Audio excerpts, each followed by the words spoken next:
Yo les postes, bienvenue dans cette nouvelle vidéo. On va évoquer l'actualité du jour, on va décrypter toutes les informations foot et mercato. Nono est avec nous, salut Nono. Salut Sacha. Et un grand nouveau apparaît dans cette chaîne. Première vidéo avec nous, Jonathan. Salut John. Salut tout le monde. Alors voilà, on va débattre ensemble, on va évoquer l'actualité du Paris Saint-Germain, l'actualité mercato, l'actualité équipe de France. Alors, avant de débattre et avant d'évoquer les autres infos que le Paris Saint-Germain, on va parler des petites infos avant le match contre Châteauroux demain. Beaucoup d'absents à déplorer. Alors déjà, Warren Zaïre-Emery a failli être prêté à Lens cet été avant d'être retenu par Luis Campos et Christophe Galtier. Au global, le joueur du PSG a reçu de nombreuses sollicitations l'été dernier du haut de ses 16 ans. En ce qui concerne le match de demain, Marco Verratti est également absent de l'entraînement collectif, suspendu pour le match de demain pour rappel. Neymar et Renato Sanchez absents de l'entraînement, on va en parler, on va en parler sur Neymar. Donc absent de l'entraînement collectif. Léo Messi est bien présent, mais il ne devrait pas être dans le groupe contre Châteauroux. À noter les présences de beaucoup de jeunes, comme Ilyes Ousni, comme Muntu Mungu, Younes El Anache et Ethan Mbappé qui seront présents. Alors Neymar, Renato Sanchez, Verratti, Kipembe, Nuno Mendes, Mbappé, Hakimi, forfait pour le match contre Châteauroux. Alors le PSG a demandé à la FFF de décaler son éventuel 16e de finale de Coupe de France au 23 janvier au lieu du 21 ou 22. Motif, le PSG doit disputer son match amical en Arabie Saoudite. Et oui, il y en a qui ont d'autres soucis. Le 19 janvier, le programme de cette escapade sera bien connu. Pour ramasser encore un peu de caillasse, le PSG ne pense qu'à ça. Alors Keylor Navas sera titulaire contre Châteauroux, annonce Christophe Galtier demain. Alors Galtier sur Messi, Léo Messi ne jouera pas demain contre Châteauroux. On fait en sorte qu'il soit prêt pour le match suivant. On fera le point. Pas de demande de la part de Léo Messi pour une célébration de sa Coupe du Monde au Parc des Princes, indique Christophe Galtier. L'absence de Neymar à l'entraînement était prévue depuis un moment, indique Christophe Galtier. Il a été décidé que Ney allait traiter sa cheville dans cette période-là. Pour rappel, il a été victime d'une grosse entorse avec le Brésil pendant la Coupe du Monde, mais c'est pas réellement tout à fait pour ça qu'il n'est pas à l'entraînement aujourd'hui. Galtier, on a des jeunes joueurs talentueux et on se doit aussi de leur donner de l'espace. Le match contre Châteauroux va être une opportunité pour certains jeunes de démarrer ou d'avoir plus de minutes. Et Galtier encore sur Neymar, je ne suis pas du tout inquiet pour Ney. Il est sérieux, il a envie de jouer. Il avait envie d'enchaîner les 2 matchs de championnat. Malheureusement, il a été sanctionné. Il était très déçu, il est très impliqué. Donc Neymar sera absent contre Châteauroux. Une équipe très décimée. Alors je commence par Nono. Nono, bon, on suit tous les matchs depuis maintenant très très très longtemps. Surtout les matchs de ces 3 derniers mois. Et au niveau du jeu, c'est le néant total. Avec tous ces absents-là, est-ce que, même contre Châteauroux, ça peut être compliqué ? Eh ben, ça peut être très compliqué et c'est pas gagné, Sacha, vu le contenu qu'on a eu ces derniers temps. Donc, match très difficile et comme on dit, match piège en perspective. Alors John, je te donne la parole. Mais tu plaisantes, Bruno, tu plaisantes, vous plaisantez, j'espère. Comment tu peux dire que même avec une équipe 2 ou avec une équipe 3, ça va être compliqué à Châteauroux? Comment tu peux dire ça, Nono?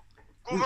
Ouh là là, je vous laisse entre vous deux. C'est incroyable d'entendre ça, Sacha. C'est incroyable. Je vous laisse entre vous deux, mais pour défendre un peu Nono, vu les prestations de ces derniers matchs, avec tous ces absents, tu peux te dire que tu peux ne pas avoir confiance à 100%. Les prestations, ils descendent de l'avion, les joueurs. Ils descendent de l'avion. Quelle prestation? Ils reviennent d'une Coupe du Monde, ils descendent de l'avion, ils arrivent à Lens. Bon, c'est normal. Ils vont se remettre dans le bain. Et comment tu peux remettre en question une éventuelle victoire à Châteauroux? Soyons sérieux, s'il vous plaît. Je vais répondre à ta question. L'année dernière, match contre une équipe de Régional 5, je crois. S'il n'y a pas Mbappé pendant ce match qui te claque un triplé, on ne sait pas ce qui serait arrivé après le match, très clairement. Oui, parce qu'ils avaient fait jouer, pareil, l'équipe 2, l'équipe 3, qui sont en manque de compétition. C'est des matchs traquenards dans un climat souvent tendu et populaire. Bon, c'est pas des matchs faciles à jouer. À l'arrivée, il faut pas s'inquiéter d'aller jouer Châteauroux. Et justement, la claque de Lens a fait du bien au PSG. Alors moi, je suis pas tout à fait d'accord parce que les derniers matchs font très très peur. Que ce soit au niveau du jeu, au niveau de l'impact physique, au niveau de la gestion aussi, c'est complètement n'importe quoi. As-tu vu le match contre Lens? As-tu vu le match contre Strasbourg? As-tu vu le match contre Benfica, aller-retour? As-tu vu le match contre la Juve? As-tu même vu le match contre Marseille? Honnêtement, j'ai l'impression que tu as une équipe qui n'est pas au niveau. Mercato complètement raté. T'es décimé en défense centrale. T'as un Marquinhos qui est en dépression, un Ramos qui n'avance plus, un Kimpembe qui est blessé. Ils ont pleuré tout le mois de septembre parce qu'ils n'avaient pas eu de défenseur central. Et là maintenant, on nous explique qu'on ne veut pas recruter. C'est limite de l'incompétence, non, pour un club comme ça? Ah, je suis estomaqué, je suis le cul sur la chaise d'entendre ça, Sacha. Ah bon? Comment une statue, une armoire, euh, une équipe comme le PSG peut essayer de trembler ou de vous poser des questions pour un déplacement à Châteauroux avec le budget, avec l'équipe, avec la réserve de joueurs que vous avez. Je suis choqué par toutes ces interrogations. Bon là, Nono, très clairement, on a un contradictoire. Donc très clairement, ça va aller très vite. Votre pronostic, Châteauroux PSG demain soir, on commence par Nono. Je vois quand même malgré tout un 0-2 pour le PSG dans un match très difficile. Ah, quand même. Et John, ton pronostic pour ce match? Ouais, je vois bien le même match facile que quand ils ont gagné à Clermont-Ferrand là-bas. Ça va être très très facile. Ça va être un peu compliqué pour marquer au départ parce que voilà, il y a quand même quelques stars qui vont être alignées. Il va faire froid et dès qu'ils vont marquer à la demi-heure de jeu, ils vont dérouler 2-3 et pourquoi pas 4-0. Si on prend la référence du match contre Clermont, c'était au mois d'août. Et là, c'est très très loin tout ça. À l'époque, le PSG jouait très bien. Malheureusement, ça n'a pas duré. Moi, je pense que ça va être un match compliqué et que le PSG va se qualifier par le plus petit des scores. Incroyable d'entendre ça. Ah bah, rendez-vous demain, 22h50. Incroyable. Ah bah déjà, alors là, bah tiens, on va enchaîner avec le nouveau sujet. PSG Bayern de Munich. On parle quand même de la berrichonne de Châteauroux. La berrichonne de Châteauroux. Tu vas passer de la berrichonne de Châteauroux au PSG Bayern 14 février prochain. Peut-être seras-tu occupé par la Saint-Valentin. Ce ne sera pas notre cas, nous et Nono. On sera bien présents pour ce match. PSG Bayern, on va pas se mentir, le Bayern est favori. Peu importe ce que les gens diront. Le Bayern a une armada. Tu peux faire le PSG, le Bayern et la Saint-Valentin. Le Bayern a une armada exceptionnelle. On va pas redire les noms alors que le Paris Saint-Germain a complètement raté son mercato. Honnêtement, John, que penses-tu du mercato de Luis Campos l'été dernier? Des départs, des arrivées, leur envie de ne pas recruter cet hiver alors que le Bayern de Munich va recruter cet hiver. Ils ont déjà recruté un joueur pour pallier l'absence de Lucas Hernandez. Honnêtement, avec cette équipe-là, sans recrutement, avec énormément de blessés et des joueurs qui sont pas au niveau, que ce soit au milieu de terrain et en défense centrale, et même le gardien pose question, est-ce que le Paris Saint-Germain a une chance de se qualifier contre le Bayern de Munich? Mais comment je peux entendre des mercatos ratés, un manque d'effectifs, mais comment je peux entendre des idées comme ça? Vous avez les deux meilleurs joueurs du monde, finalistes de la Coupe du Monde, au centre de votre attaque. Vous avez Neymar, vous avez un panel de joueurs de qualité et j'entends mercato raté. Quel effectif en Europe ou quel effectif dans le monde a l'effectif du Paris Saint-Germain? Manchester City. Je vais te dire une chose. Manchester Sacha. City. Je vais te dire une chose, Sacha. Je vais te dire une chose. Si le Paris Saint-Germain gagne la Ligue des Champions, ça sera le plus grand club du monde. Le plus grand club du monde. Seulement, il faut avoir le déclic sur ces matchs-là et il faut effectivement concerner tout le monde, tous les joueurs. Et malheureusement, en ce moment, je pense pas que ce soit le cas. On est sur la même longueur d'onde. Nono, est-ce que tu penses que très clairement, il va se passer quelque chose contre le Bayern ou le PSG va encore une fois se cracher? Ah bah je vais avoir l'esprit contradictoire avec John. John, Ruiz c'est une truffe, Solaire c'est une truffe. Alors ne me parle pas d'un bon recrutement. Parle pas de Ruiz. Il va jouer une minute jusqu'en 2024. Ne me parle pas de Ruiz et de Solaire. Tu vas plus les voir ceux-là. Nono, une réaction? Ah bah il a peut-être raison sur ce coup-là, il m'a eu. Ah bah non, Nono, il va encore te dire que tu es d'accord avec tout le monde, que tu es Emmanuel Macron. Non, mais il dit une réalité. Je pense que Ruiz et Solaire, on les verra pas contre le Bayern. Ah ouais, tu mettras qui à la place? Eh ben t'auras un milieu de terrain, je pense, Verratti, Vitinha et le troisième, point d'interrogation. Sûrement Fabien Ruiz. Fabien Ruiz éventuellement. Donc ça veut dire que l'argument ne tient pas, John. Quel argument? Bah, de Fabien Ruiz qu'on le verra pas, vu que Sanchez est toujours blessé, donc il sera jamais là. Donc Ruiz a de grandes chances. Et Danilo? Danilo, il est plus utilisé en défense centrale qu'au milieu, vu que tous les défenseurs centraux qu'on a les sont entraîneurs incompétents. commencent à faire jouer, que les entraîneurs commencent à faire jouer les joueurs à leur poste, hein? Quand on voit ce qui se passe dans les autres clubs et les joueurs qui partent dans d'autres destinations parce qu'ils jouent pas à leur poste, que les entraîneurs commencent à faire jouer les joueurs à leur poste et tout ira bien. Galtier, j'espère que le message est passé. En tout cas, quoi qu'il en soit, on sait qu'il y a un problème avec la direction. Avant de passer aux autres infos, que penses-tu de la direction parisienne, John? Ah, apparemment il nous a quittés. Bon, on va parler d'abord... Bon, on sait pas où il est, il rappellera. Nono, le Bayern de Munich vient de se renforcer en recrutant Dali Blind, qui a rompu son contrat avec l'Ajax d'Amsterdam pour s'engager librement avec le club bavarois. Le défenseur néerlandais capable, comme Hernandez, d'évoluer à gauche ou dans l'axe de la défense, s'est engagé pour 6 mois avec le Bayern de Munich. Même le Bayern a pris conscience qu'il fallait qu'il recrute et ils ont recruté. Même si c'est pas un joueur exceptionnel, c'est un joueur qui a de l'expérience à un poste dépourvu pour le Bayern, Nono. Ah bah je sais pas ce que les clubs ont en ce moment avec tous les joueurs en fin de carrière. Moi je suis surpris par ça. Oui, mais c'est de la compétence à ce niveau-là, parce que même si tu peux pas acheter de grands joueurs en mercato hivernal, tu dois te renforcer quand tu n'as pas de joueurs à ce poste-là, surtout avec les blessures et tout ça. Le PSG voit qu'ils sont décimés, ils ne recrutent rien. Là, au moins, ils prennent une décision, et c'est un contrat de 6 mois, donc pas à long terme, et c'est une bonne chose. Ah bah là c'est bien recruté malgré tout. Bien recruté malgré tout. Bon, c'est un joueur international, même s'il est en fin de carrière. Bon, ben il peut être utile au Bayern. Alors Nono, on nous explique que Neymar n'est pas à l'entraînement pour soigner sa cheville, tout ça, il en serait tout autre. Absent pour les obsèques de Pelé lundi, Neymar n'a pourtant pas été retenu de force par le PSG. Sa décision étonne au Brésil, d'autant que le milieu offensif s'est affiché en pleine fête. Il s'est affiché en pleine fête, Nono, quelques heures plus tard. Et encore une polémique pour Neymar, Nono. Le numéro 10 du Paris Saint-Germain a surpris en se présentant au camp des loges pour l'entraînement lundi dernier. Le Brésilien était plutôt attendu dans son pays où se déroulaient les obsèques du roi Pelé. Et il a posté, on a vu que quelqu'un a posté une vidéo, en effet. On voit Neymar en pleine nuit à Paris avec Marquinhos en train de faire la fête.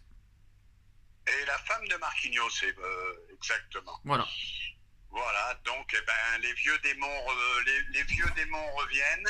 Et j'espère que ça sera que pour une fois et qu'ils se remettent au travail parce qu'on va avoir besoin de lui.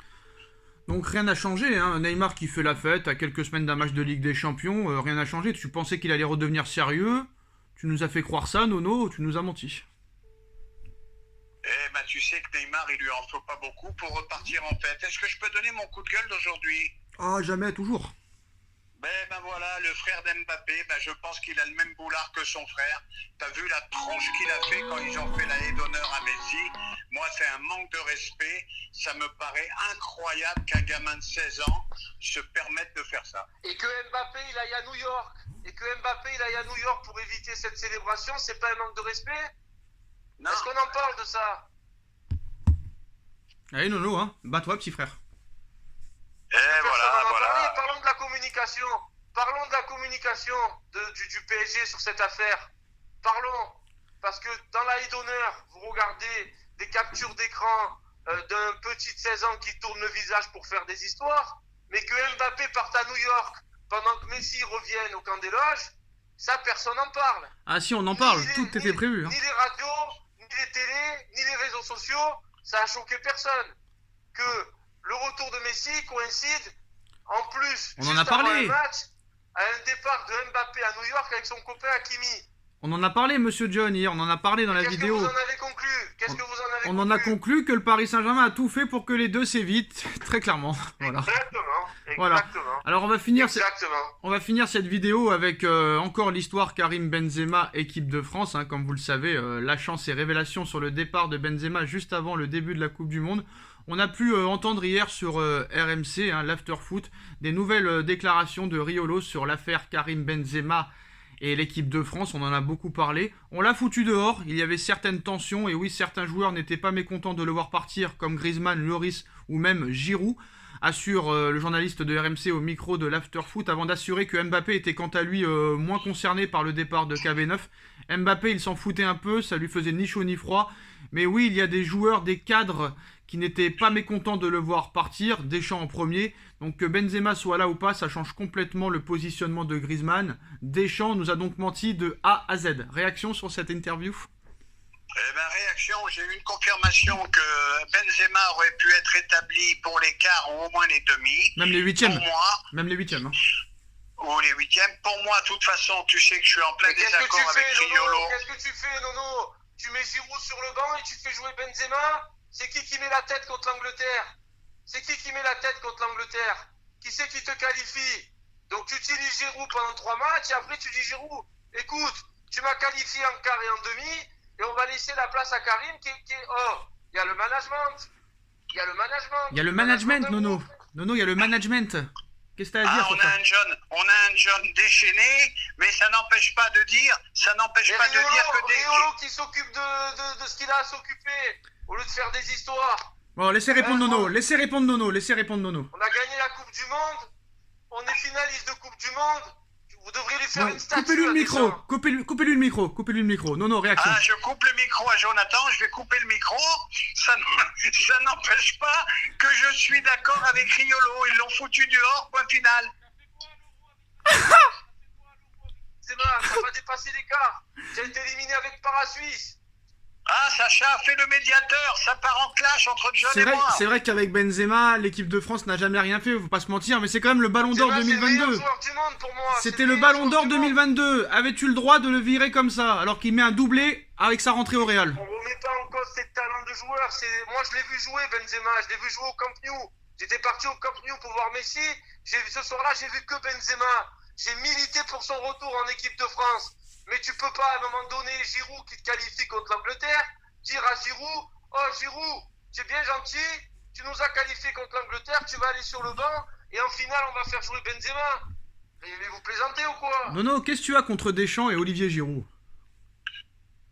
Je n'ai rien contre Deschamps. Deschamps, tu sais que j'aime pas son... Arrêtez de les opposer, c'est pas les mêmes joueurs. Bon, coupez-lui le micro, c'est insupportable. Coupez-lui le micro à Jonathan, coupez-lui le micro, c'est plus possible. Alors, qu'est-ce que t'as contre Giroud et contre Deschamps, Nono? Deschamps, tu sais que j'aime pas son système de jeu. Giroud, j'ai rien contre lui, bon joueur. Mais attendez, maintenant, on va pas me dire que Giroud est aussi fort que Benzema. Ils l'ont laissé partir comme un chien, voilà, pour finir la conversation. Ils l'ont laissé partir comme un chien. Et c'est ça que je déplore. Bon, dernier débat, on va poser la question à Jonathan. C'est bien d'avoir un avis. Riolo, elle a été faite que sur des suppositions. Ne me poussez pas à... J'ai des amis docteurs qui ont analysé. Ouais, mais moi j'ai des avis aussi. J'ai des amis kinés aussi. Sur les réseaux sociaux. Ah, ça en fait, depuis que Benzema est reparti de l'équipe de France, tout le monde a des amis médecins. Ils avaient jamais d'amis médecins, maintenant ils ont tous des médecins. C'est dur de trouver un médecin sur Doctolib. Le joueur, il est blessé, il rentre chez lui. Alors, Monsieur John, s'il vous plaît, ne me poussez pas à couper le micro. Ouais. Dernière information, on voudrait votre avis. On voudrait votre avis tranché. Nono est entraîneur de personne. Votre avis tranché sur le cas Zidane, qui est évoqué pour prendre la sélection du Brésil, vu que l'équipe de France, ça va être compliqué, vu que Deschamps va repartir sur 2 ans. Zidane, sélectionneur du Brésil, est-ce possible dans les prochains mois, ou est-ce que Zidane va attendre un nouveau projet dans un nouveau club? Ah ben écoute, Sacha, ça va être la samba. Ah. Zidane, sélectionneur du Brésil, je vais regarder tous les matchs, même avec le décalage. Oui, mais la question est, est-ce que Zidane va devenir sélectionneur du Brésil? Est-ce que c'est une info crédible? Non, je pense pas. Je pense pas parce que je pense que tu peux être sélectionneur que d'une nation dans une vie et que d'un seul pays dans une vie. Et je pense pas que Zidane va aller entraîner le Brésil pendant 4 ans pour revenir après, peut-être un jour, être sélectionneur de son pays qui est l'équipe de France. J'y crois absolument pas. Et Zidane ne sera pas l'entraîneur du Brésil. Dernière question avec une réponse très rapide. Zidane, est-ce possible au Paris Saint-Germain si Galtier se foire en deuxième partie de saison? Oui, tout à fait. Ça, par contre, c'est beaucoup plus crédible. Mais je pense pas qu'il y aura un changement d'entraîneur sur la deuxième partie de saison du PSG. Non, si ça finit mal en deuxième partie de saison, à l'issue de la saison, est-ce que Galtier peut partir pour Zidane, par exemple? Oui, tout à fait. Mais par contre, si Galtier part, Campos partira. Et il faudra, comme tu sais très bien Sacha, il faudra l'accord du clan Mbappé pour faire venir Zidane, puisqu'apparemment maintenant, ça marche comme ça au PSG. Ça a toujours marché comme ça. Voilà les postos, c'est la fin de cette vidéo. Dites-nous en commentaire ce que vous en pensez. Est-ce que vous voulez revoir John dans une vidéo? Dites-le en commentaire. On like, on partage, on commente, on s'abonne et on se retrouve très vite pour une nouvelle vidéo. Merci messieurs, merci à tous. Tchuss. Merci Sacha.